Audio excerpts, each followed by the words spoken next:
Hello, hello. Welcome back to the Evolve and Revolve Q&A series. It's been a while since my last video, but I've missed you all, and I'm glad to see you again. It's a new year. It's 2022. For those of you that know me, you know that I don't do New Year's resolutions, just daily evolutions. So now that I'm back, I need to answer a question that was asked of me back in July 2021 by Amy in Huntington Beach. Now, I've already answered this question for her through an email, but I promised her I'd make a video about it. Just running a little late. So here we go. Amy writes, I just turned 20 and I want to get my first tattoo, but I don't know what to get. I have a couple family members with tattoos, but they say that they regret getting them. What should I do? Well, Amy, it sounds like it should have a simple answer, but it really doesn't. So let's dig right in. The first thing I'm going to tell you is that tattoos are not for everybody. And I don't mean just because they hurt, because in my mind, that's not a good enough reason to not get a tattoo. Pain is temporary, but ink is forever. Which is what I mean when I say that tattoos aren't necessarily for everybody. Sure, they might be more socially acceptable than they were 40 years ago, or even 30 years ago. But the question is, 20 years from now, are you going to look at your tattoo and say, oh, I can't believe I did that? Or are you going to look at it and say, man, I am so glad I did that? So really, I guess what I'm asking you is this something that you're completely invested in? Or is this a momentary piece of excitement? Something that you may regret later down the line? Well, I happen to think that most people in the world would look better with tattoos. So I came up with some ideas for you on how to avoid regretting your ink. Tattoos are an artistic and liberating way to express your love, respect, and adoration for people, places, or things that are important or meaningful to you. So, the first step is to find something that you are deeply interested in or connected to. For example, my last tattoo is all Haunted Mansion artwork, because I have a lifetime of fond memories based on the ride Haunted Mansion at Disneyland. I've been obsessed with that ride and its memorabilia ever since I was a kid. I started planning this tattoo over 10 years ago. There's no regretting this one. Now, I create and or draw most of my own tattoos. I did not create this one. It's actually from a piece of art by Brian Kessinger, who is a certified Disney artist. I'll put the link for his Instagram page down below so you can go discover the really creative and funny stuff that he does. But again, I draw most of my own tattoos, but not everybody has that ability to draw exactly what they want, exactly how they want it. So my next suggestion then is to search Google and or social media, find images and pictures that you like of the topic that you want to get tattooed on you. Look for things that strike you, things that grab you, images that grab you. Find a lot of images of whatever it is that you want to get tattooed on you and compare them all. All right, and then once you find the one that really reaches out and grabs you, the one that makes you go, yeah, that's what I want. I like this picture so much that I want it on my body. I'm willing to look at it for the rest of my life. Once you have that picture, then print it up. If you have a friend who can draw, you can ask your friend who draws to come up with something for you. But the downside of that is that if you end up not being totally in love with whatever it is that they drew and you don't get it tattooed, you might hurt their feelings. You could also ask your tattoo artist to spend some time and draw it for you, but there is a possibility they're going to charge you for that time. However, the plus side of them charging you for that time is that if they come up with something and you want little tiny changes made to the thing that they come up with, they'll do it because you're paying them. Whereas your friend who drew the picture might not be as keen on redrawing something that they already spent time drawing with just a few minute differences. And that reminds me, this is very important, okay? Choose your artist wisely. Very important, so I'm going to repeat that again. Choose your artist wisely. Don't just go to the first shop that you find on Google or Yelp. Don't go to the nearest shop in your town just because it's the nearest shop. Don't go to the place that your friend went just because your friend went there. Do your research. This is extremely important because different tattoo artists have different skills. They bring different stuff to the table. So if you want a very cartoony picture, you're not going to go to an artist whose main skill is portraiture work, or if you want a portrait of your dead granny who passed away 5 years ago or whatever, you're not going to go to somebody who specializes in graffiti style artwork or really cartoony stuff with bright colors. Okay, so you got to do your research. Every artist has their own style and their thing that they're good at, and that's what you go to them for. They all have a portfolio, so when you find an artist you think you want to go to, look through their portfolio. My thing, for example, is I will only go to artists who work well with bright colors, even if what I'm getting is going to just be black and white. Although I don't really have many tattoos that are just black and white, but like if they can't work well with bright colors, then I don't go to them. But that's just my own personal rule. So like I said, look through their portfolio and see if the style that they specialize in matches the piece that you want. If not, move along. Wait for another artist. Find another artist.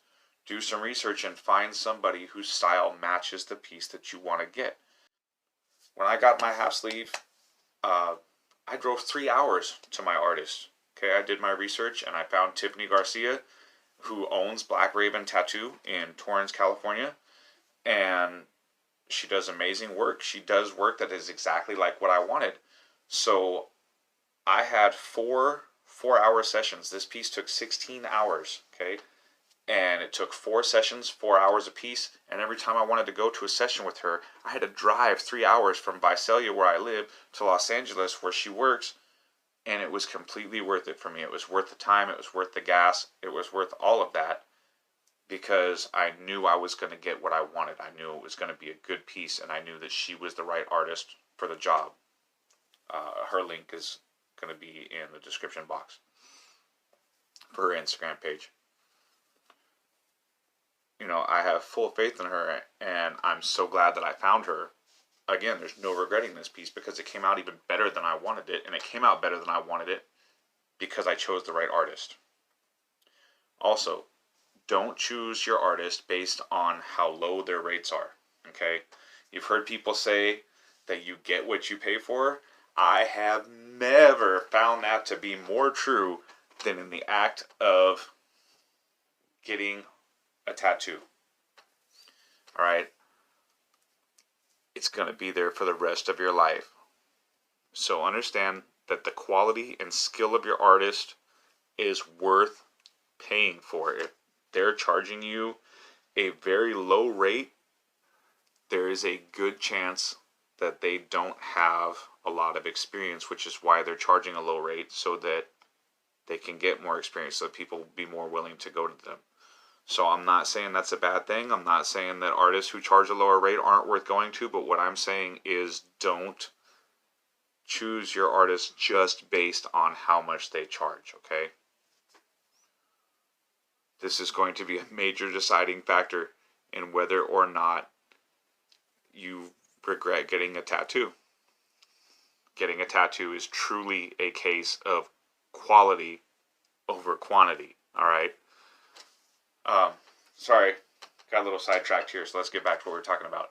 Once you've found the specific image that you want to get tattooed on you, my suggestion is this, and I tell people this all the time: put it somewhere where you'll see it every day. Put it on your wall, put it on your closet door, put it as the wallpaper on your cell phone, whatever. I don't care where you put it, but put it somewhere where you're going to see it every day and keep it there for a year. Okay? If after a year you're still crazy about this picture, you still look at it and go, man, that's going to make an awesome tattoo, then you know you won't regret marking your body with this piece of artwork. But if after a year you look at it and you're like, kind of sick of looking at this picture, how are you going to feel about it 20, 30 years from now when it's been on your skin the whole time and you've been looking at it for all those years, right? That's going to be a deciding factor in whether or not the piece that you've chosen is the correct piece for you. And also, in waiting a year, that's going to give you some time to save up some money, because tattoos are expensive. All right, so if you're getting something that's going to take more than an hour or two, you want to make sure you have the money to pay to get it finished in as few an amount of sessions as possible. The next factor in making sure that you won't regret your tattoo is to choose aesthetically proper size and placement. When it comes to tattoos, typically bigger is better. When it comes to smaller tattoos, they're going to be harder to recognize in 20 or 30 years. A larger tattoo is going to hold up better against aging and stretching skin, especially if your tattoo has a lot of small details, okay? And when it comes to placement, don't choose where you're going to put your tattoo based on which area of your body is going to hurt the least to get that piece. There are certain areas of your body that are going to hurt more. There's certain areas that are going to hurt less. Okay? But you don't want to use that to decide where your piece is going to go. Choose where it's going to go based on the aesthetic that you're trying to achieve, based on the overall look of how it's going to look on your body, how your body is going to look with that piece on it. But here's where we come across a little static. All right, and I feel like I need to make sure to point this out. You see, there's a double-edged sword when it comes to tattoo placement, and both sides of this double-edged sword are important, okay? The first thing to keep in mind is that it's your body, all right? Whatever anybody else thinks about the piece that you want to get or where you want to get it, that's none of their business. It's none of their concern. So if they don't like it, they can take a flying, forgive me if I hesitate, but the other side of the sword is that getting a tattoo on your hands, neck, or face can give strangers a lot of opportunities to misjudge you and will definitely keep you out of certain lines of work. I'm not saying that it's right, but unfortunately that's how it is. So that is something you need to take into consideration. I am not telling you to let what other people think influence your choice in this matter. I just want you to be aware that there are people out there who are going to prejudge you once they know that you have tattoos, especially if you have put them on your hands, neck, or face. But like I said, it's your skin, it's your body. So if they're unhappy about it, fuck them. The last point I need to help you with on how to not regret getting your tattoo is before and after care. Okay, both of these are equally important. First piece of information I need to share with you on before care, preparing for your tattoo, and this is extremely important. Do not go drunk. Do not. Do not go drunk. Tattoo artists hate when you go show up drunk. A lot of them, if they know you're drunk, they will send you out. They will tell you have to reschedule, and they might even still charge you for that time. If you put a deposit down, they might make you put a new deposit for the next appointment. Okay, do not go drunk. As we all know, when you're drunk, you make bad choices. But also, you'll bleed more and it'll hurt more. So instead, go sober and bring multiple bottles of water. Drink a full bottle of water or two about an hour before you go, and another full bottle for every hour that you're there. This will help thin your blood a little bit so that you bleed less while you're getting worked on. It will help keep your ink darker for longer and keep your lines finer for longer. Okay? I have done this with all 17 of my tattoos, and I find it to be an extremely effective practice. Now, once your tattoo is done, how you take care of it is also extremely important in how well it's going to turn out once it's healed, and how happy you're going to be with it, or whether you're going to regret it. So, when your artist is done inking you, they're going to clean it up, and they're going to wrap it up with some sort of covering.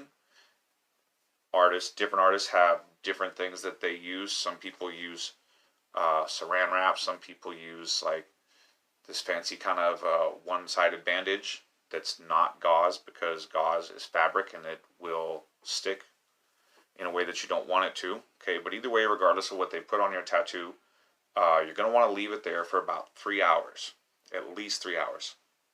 After about 3 hours, you should take it off and clean it gently but thoroughly with antibacterial hand soap, and make sure you get it good and clean. And know that from this point on, until it's completely healed, you need to keep it moist. Okay? If you let it dry, it's going to scab and it's going to peel. And when it scabs and peels, the scabs are going to pull the ink out of the skin, and you're going to have sections that need to be redone, that you're going to have to go back and go have them do it again. So you don't want it to dry out. You want to keep it moist, okay? And for that same reason, you don't want to use Vaseline or Neosporin, because both of those are ointments that tell your skin that it is trying to heal a wound, all right? But you are not trying to heal a wound. Healing a wound is going to push the ink out of your skin and try to make a scab. You're not trying to heal a wound. You're trying to heal a body modification. It's a different process, okay? For most of my tattoos, I used A&D ointment, and that works very well. It served its purpose very well, but it's also very oily and sticky, and it gets all over everything. So unless you want it all over your sheets and your pillowcases, you're going to not put it on at night before you go to bed, which means you're going to wake up with a dry and itchy tattoo. And that's bad, okay? And that reminds me, don't scratch. Never scratch, okay? Because when you scratch it, what you do is you blur the lines. You scrape the skin and you blur the lines, all right? So don't scratch. If your tattoo itches, what I want you to do is swat it like you would swat a fly. Slap it. Anyways, my aftercare product of choice is tattoo goo. It's completely organic. It absorbs into your skin pretty much instantly. It's not oily or sticky. It works great. It lasts for a long time. If the shop that you go to doesn't have it available, you can order it on Amazon, which is where I get mine. There are also other aftercare products that you can use. I know there's Mad Rabbit. There's another one that I think is called H2O or something like that. There's a handful of other products out there right now. It's actually kind of a booming market, but Tiffany introduced me to tattoo goo, and I'm really pleased with how it works out, so now I'm going to suggest it to you. With that said, I think I've touched all of my bases and made all of my points, and I hope that I've answered your question, Amy in Huntington Beach. So if you or anybody else has any other tattoo questions, feel free to email me or DM me on Instagram, message me here on YouTube. If you have any other questions at all, it doesn't have to be about tattoos. Tune in for the next Q&A session, where I'm going to answer a question from Ron in Woodlake, California, about finding your purpose. Until then, I'm Chris Patterson, alive, awake, and unfucking breakable. Thanks for watching. I'll see you next time.